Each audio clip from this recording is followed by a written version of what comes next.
Have you ever seen a house that's over 2,300 square foot on almost 2 acres of land for less than $300,000? I got you right here. Come check it out.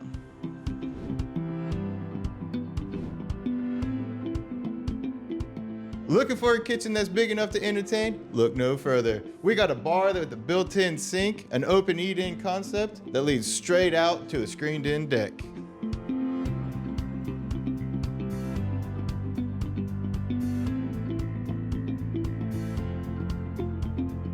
Welcome to the primary bedroom. This is huge, spacious. It's got ceiling fan and carpet in here. Leads to very spacious primary bathroom. So let's take a look.